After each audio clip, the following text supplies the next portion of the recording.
Hello, and thank you for joining the Strategic Resilience Center for our latest situation report on the United States fireworks industry. One of the key issues that I heard while I was at the National Fireworks Association conference in September was a significant concern about tariffs and how it was going to affect not just the price and cost structure of fireworks as we head into the 250th anniversary celebration of the United States next year, but also how it absolutely did affect manufacturing and the backlog of orders and the backlog at the manufacturing sites in China.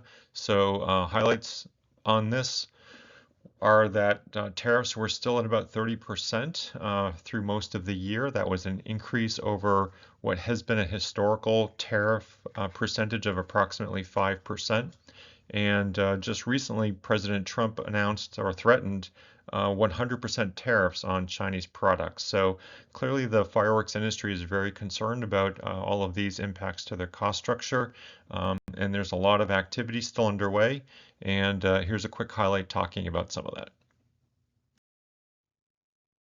So in this situation report, we're going to cover a few topics. First, the monopoly status of Chinese fireworks, the impact of tariffs so far in 2025, and there was an interesting data point that made it look like Chinese manufacturers or somehow the cost structure of fireworks did not go up in 2025, that perhaps the Chinese manufacturers were absorbing some of those costs. So we'll dig into that.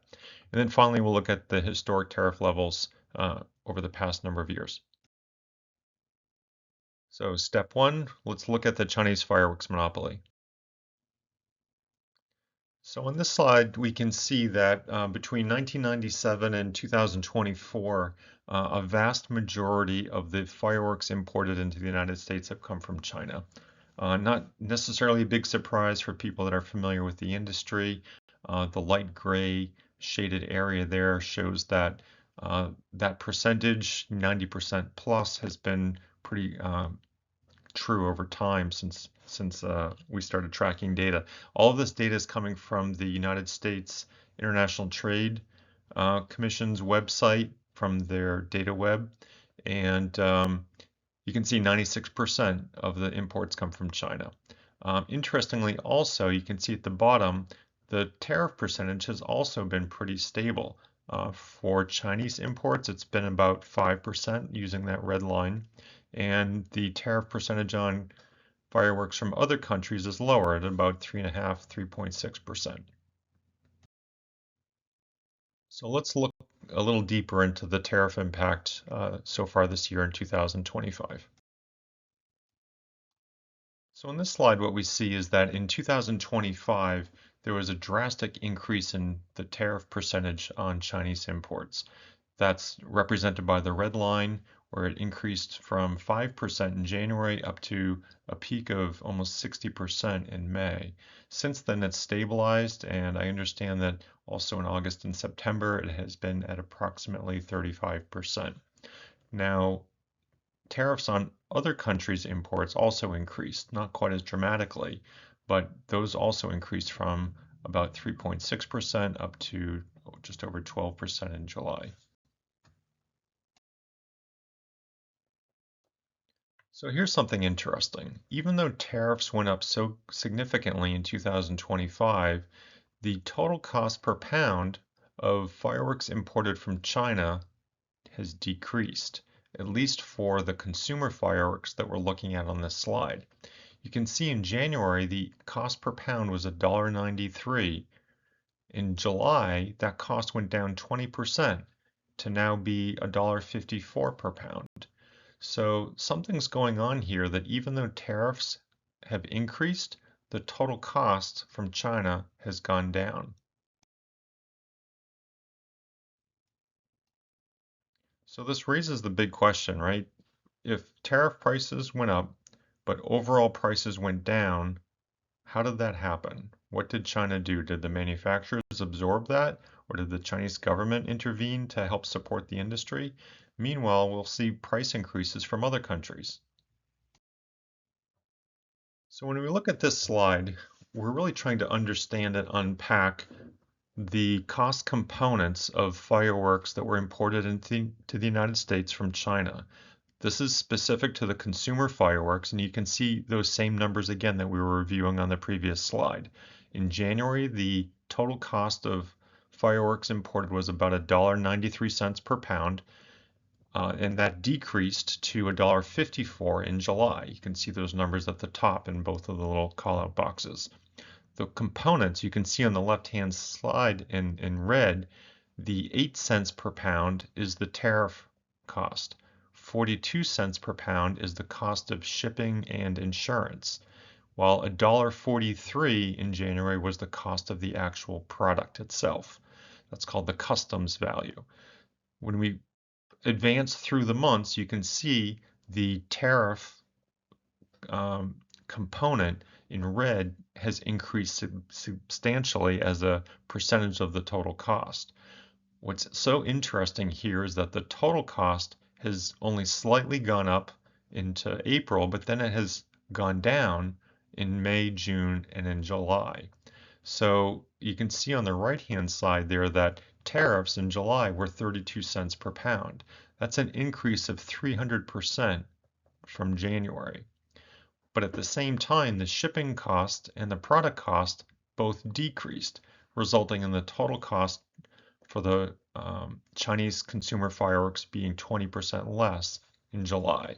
So there's a lot to really understand here. My plan is to start to share this with folks in the industry to better understand whether this data is accurate or if there's a timing issue that I'm not aware of or some other volume implication that is interesting here based on, the push to get fireworks in before the 4th of July. But anyway, it's a start, and we look forward to getting more input on this as we go forward. So on this slide, we're looking at display fireworks. And what was interesting when I was looking at the data is you can see in June of 2025 that the cost of display fireworks spiked from other countries.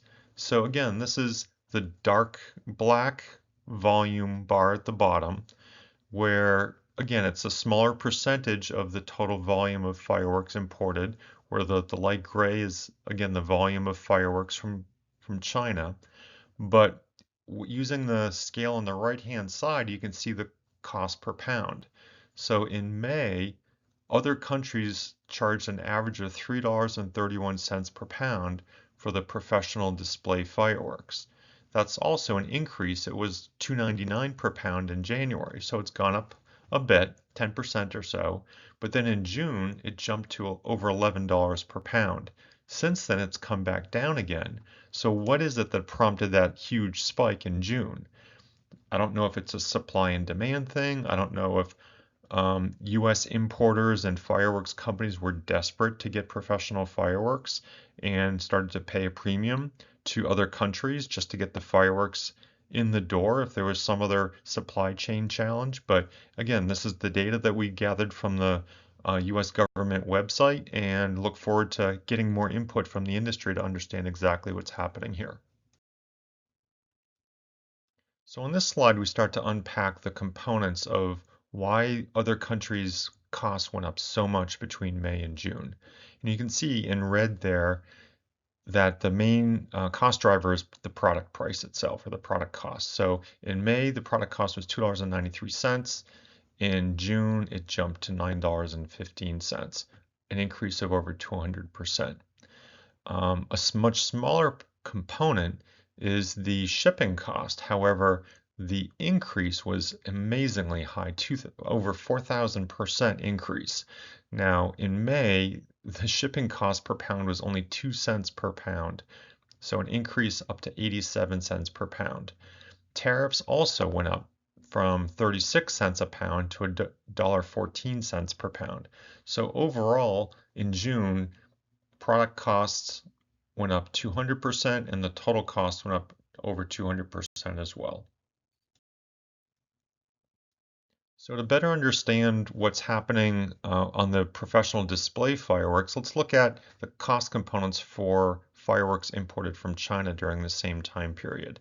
You can see that the costs are much more stable. So even though in June the cost spiked for other countries, in June the Chinese costs are only slightly higher, only 5% higher. Um, like we saw on the consumer side, the product cost went down. We're looking at February in this case because those prices were a little bit higher. But product costs went down 16%, shipping costs went up slightly, and tariff costs went from 9 cents per pound in February up to 84 cents per pound, an increase of over 800%. Meanwhile, the total cost per pound of professional display fireworks only increased 5% between February and June. So let's look at the historic tariff levels.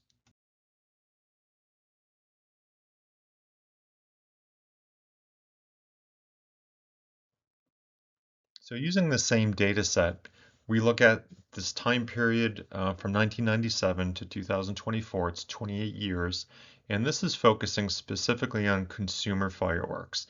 Again, in the light gray, you can see the total volume in pounds of consumer fireworks imported from China. The dark black at the bottom is the volume imported from other countries. So again, clearly China dominates this market, similar to what we saw on the slide at the beginning of the presentation. But the solid green line here shows the cost per pound of consumer fireworks. It's incredibly stable. Again, these numbers are inflation adjusted, of course, over such a long time period. And we can see that costs are almost the same in 2024 as they were back in 1997. For other countries, the pricing also is pretty similar, a little bit more variable, but generally, within the same margin. So as we look at this, it starts to show not only is China dominant, but they also have a much better pricing structure. In 2024, $1.81 per pound versus other countries charging US importers $2.35 per pound. So when we look at the same data and the same um, information for professional display fireworks that are imported into the United States, again, the volumes are much lower. We're using the same scale as we did for the consumer fireworks on the left-hand side. Um, the light gray is again the volume of Chinese display fireworks imported, and the black line is almost invisible at the very bottom there, imports from other countries. The cost structure, again, similar for Chinese companies in the solid blue line, very, very stable, right, over this 28-year window at about $3.47 per pound in 2024. On the other hand, the cost per pound from other countries has varied quite a bit, with a high of $11 in 2021 after the COVID year. Some might say still in the midst of COVID, right, in 2021. But that has dropped back down to essentially the same price as what the Chinese fireworks were in 2024, which is interesting. But as a potential buyer of fireworks, I would prefer clearly to have a supplier that is able to offer me very stable, consistent pricing over time. And clearly the Chinese companies have demonstrated the ability to do that, or at least they have historically. So to wrap up this situation report, what we see clearly is that China continues to essentially have a monopoly on the fireworks that are imported and sold here in the United States, whether it's consumer fireworks or the professional display fireworks. Combining both of those categories, China has a 96% market share on fireworks in the United States, at least the fireworks that are imported into the United States. Now, question here for number two is whether there was a trade policy victory, right, in 2025 for the United States. Because if the total cost of Chinese imports went down, while at the same time the tariff price went up, what does that mean? Does that mean that customers in the United States have not been penalized and essentially having to pay more for their fireworks this year, even though tariffs went up? So again, we don't have clarity on why the costs changed. as much as they did while tariffs went up, but it does not appear as though those costs got passed along to US consumers. Number three here as a conclusion is that second order effect, wondering whether the higher tariffs on China prompted US companies to pay a premium to other countries for their professional display fireworks as a result of the tariffs or as a result of supply chain contractions or challenges and availability of fireworks. Perhaps some of those US companies needed to go to Spain or Cambodia or another country to get those fireworks in time for the 4th of July. We look forward again to getting input from others on the industry on this as we move forward. Thanks for your time. This situation report on the U.S. fireworks industry was brought to you by the Strategic Resilience Center. For more information, find us on the web or send us an email. Thank you.